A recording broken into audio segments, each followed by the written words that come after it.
രാജ്യം ദേശീയ ടൈഗർ സെൻസസിലേക്ക് കടക്കുന്ന സമയമാണ്. പെരിയാർ ടൈഗർ റിസർവിലടക്കം അതിൻ്റെ നടപടിക്രമങ്ങളിലേക്ക് തുടങ്ങാൻ ഒരുങ്ങുകയാണ്. വളരെ പ്രധാനപ്പെട്ട നിർണായകമായിട്ടുള്ള തീരുമാനങ്ങൾ കൂടി ഉണ്ടാകുക ഈ ടൈഗർ സെൻസസുമായിട്ട് ബന്ധപ്പെട്ടായിരിക്കും. കാരണം ഇപ്പോഴത്തെ ഏറ്റവും പ്രധാനപ്പെട്ട വിഷയമായ മനുഷ്യ വന്യജീവി സംഘർഷവുമായി ബന്ധപ്പെട്ട് കടുവകൾ ജനവാസ കേന്ദ്രങ്ങളിൽ ഇറങ്ങുന്നതുമായി ബന്ധപ്പെട്ടൊക്കെ ഉയർന്ന വലിയ ആരോപണങ്ങളും വിലയിരുത്തലുകളുമൊക്കെ ഉണ്ട്. കേരളത്തിലെ കടുവകളുടെ എണ്ണത്തിൽ വലിയ തരത്തിൽ വർധനവുണ്ടായിട്ടുണ്ടോ? അതുകൊണ്ടാണോ ഭക്ഷണം തേടി ഇവർ പുറത്തേക്ക് ഇറങ്ങുന്നത് എന്നുള്ളൊരു ചോദ്യമൊക്കെ ഉണ്ട്.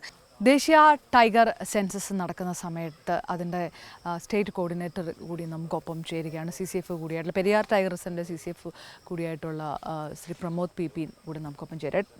കടുവകളുടെ എണ്ണത്തിൽ വർധനവുണ്ടായിട്ടുണ്ട്, അതാണ് ഈ നാട്ടിലിറങ്ങി കടുവ ആക്രമിക്കുന്നതെന്നൊക്കെ പറഞ്ഞു വരാറുണ്ട്. അതിനൊക്കെ കൂടി ഒരു ഉത്തരം ഈ സെൻസസിലുണ്ടാവും?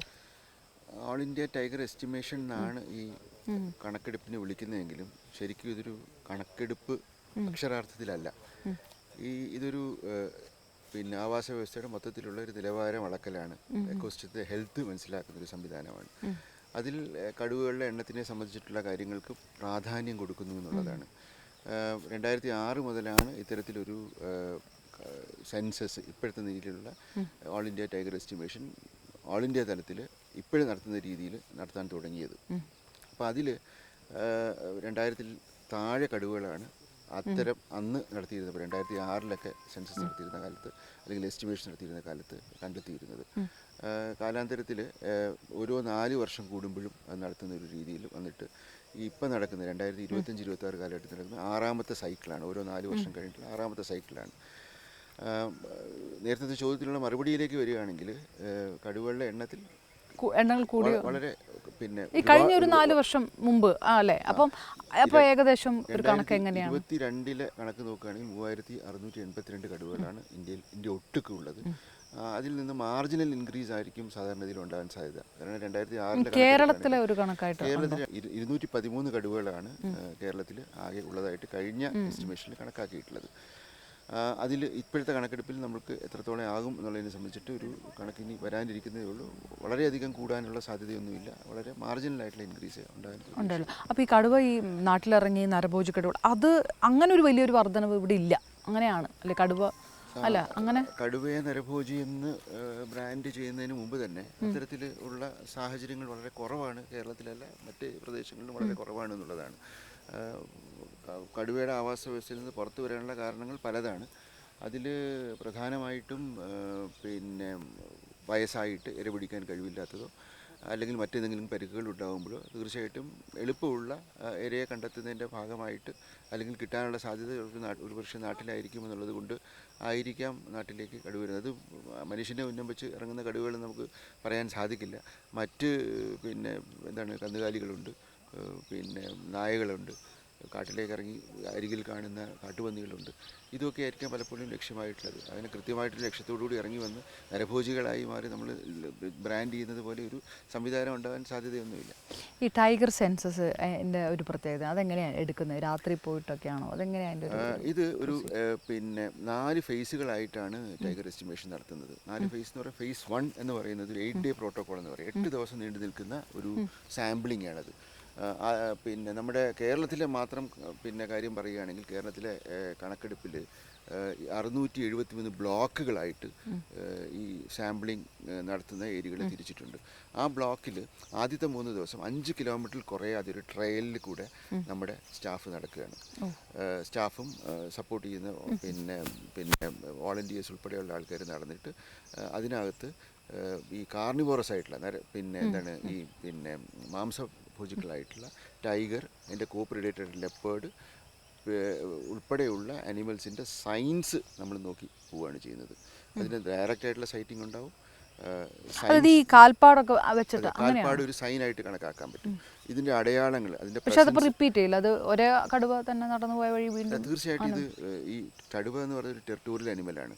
അത് ഒരു ഭാഗത്തുണ്ടെങ്കിൽ അത് അവിടെ കാണുള്ളൂ. ഒരു 10-15 കിലോമീറ്റർ മുതൽ 80ഓളം കിലോമീറ്റർ വരെയുള്ള ടെറിട്ടറി ഇത് ആക്റ്റീവായിട്ട് ഡിഫെൻഡ് ചെയ്യും. അത് ഏത് പിന്നെ ഒരു കടുവ ആ ഭാഗത്താണോ ഉണ്ടാവുക, മറ്റു കടുവകൾ ഉണ്ടാവില്ല. ഏത് തരം ആവാസ വ്യവസ്ഥയാണ്, എത്തരത്തിലുള്ള കാടാണെന്നുള്ളതനുസരിച്ചിട്ടാണ് ഈ വിസ്തൃതി വലുതാകുന്നത്. അല്ല, അത് ഇത് ഈ പറഞ്ഞ പോലെ ഈ ഒരു ടെറിട്ടറിയിൽ ഒരു കടുവ, അതിൻ്റെ ഒരു കുടുംബം, അങ്ങനെയാണോ? മാർജാര വംശത്തിലുള്ള മറ്റ് അനിമൽസും അതിലൊരു കാർണിവോറസ് ആയിട്ടുള്ള ഈ നായ പോലുള്ള അനിമൽസൊക്കെ ഈ ടെറിട്ടറി മാർക്ക് ചെയ്യാൻ വേണ്ടി അത് പിന്നെ ഇങ്ങനെ പിന്നെ പിന്നെ യൂറിനേറ്റ് ചെയ്തിട്ട് മാർക്ക് ചെയ്യുന്ന കണ്ടിട്ടില്ലേ? അതുപോലെ തന്നെയാണ് ഈ അനിമൽസും ചെയ്യുന്നത്.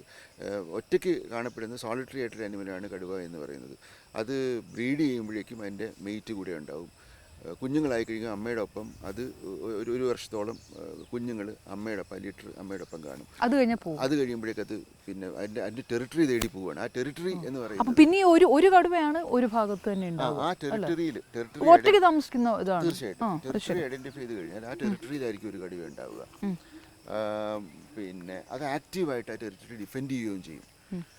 അപ്പോൾ കൃത്യമായിട്ട് ഇന്ന കടുവ ഇന്ന സ്ഥലത്ത് നിന്ന് നമുക്കറിയാൻ പറ്റും. ഇപ്പം ഈ നമ്മൾ നിൽക്കുന്ന പ്രദേശം ഉൾപ്പെടെയുള്ള സ്ഥലത്ത് ഒരു കടുവയുടെ പ്രസൻസ് ഉണ്ട് എന്നുണ്ടെങ്കിൽ അതിൻ്റെ ടെറിട്ടറി നമ്മൾ ഐഡൻറ്റിഫൈ ചെയ്ത് വെച്ചിരിക്കുന്നത് ഒരു 20 സ്ക്വയർ കിലോമീറ്റർ ആണെന്നുണ്ടെങ്കിൽ അത് സാധാരണഗതിയിൽ ആ ഒരു കടുവ മാത്രമേ ഇവിടെ കാണാൻ സാധ്യതയുള്ളൂ. അപ്പോൾ നേരത്തെ പറഞ്ഞ ഈ ബ്ലോക്കിൽ കൂടെ ഇങ്ങനെ 5 കിലോമീറ്റർ മിനിമം ഒരു ദിവസം നടക്കുമ്പോഴേക്കും ഇതുപോലുള്ള സൈൻസ് അടയാളങ്ങളാണ് നമ്മൾ കണ്ടെത്താൻ ശ്രമിക്കുന്നത്. കടുവയെ സംബന്ധിച്ചിടത്തോളം കടുവയ്ക്ക് സ്ക്രാച്ച് മാർക്സ്, തറയിൽ ഇങ്ങനെ സ്ക്രാച്ച് ചെയ്യുന്ന ഒരു സ്വഭാവമുണ്ട്. മരങ്ങളിൽ നഖം കൊണ്ട് വരയുന്നൊരു സ്വഭാവമുണ്ട്, റേക്ക് മാർക്സ് എന്ന് പറയും.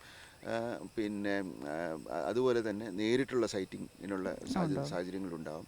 അതിൻ്റെ കാഷ്ടം കാണാൻ കിട്ടും. അപ്പോൾ ഈ നേരത്തെ പറഞ്ഞ ഈ എന്താണ് ബ്ലോക്കുകളിൽ 5 കിലോമീറ്റർ നടന്നു കഴിഞ്ഞാൽ അടുത്ത 2 ദിവസം ഈ ലൈൻ ട്രാൻസെക്റ്റ് ലേ ചെയ്യാൻ വേണ്ടിയാണ്.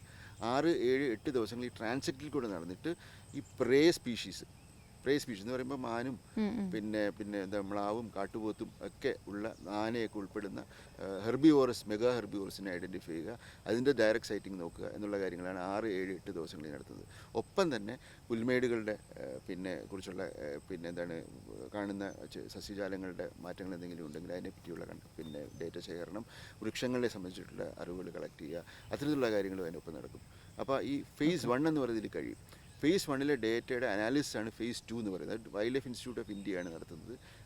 ഡെറാഡൂണിലുള്ള വൈൽഡ് ലൈഫ് ഇൻസ്റ്റിറ്റ്യൂട്ടിൽ ടൈഗർ സെല്ലാണ് അവരാണ് നടത്തുന്നത്. ഇപ്പോൾ ഫേസ് 1 നമ്മൾ നടത്താൻ ഉദ്ദേശിക്കുന്നത് ഈ വരുന്ന ഡിസംബർ 1 മുതൽ 8 വരെയാണ്.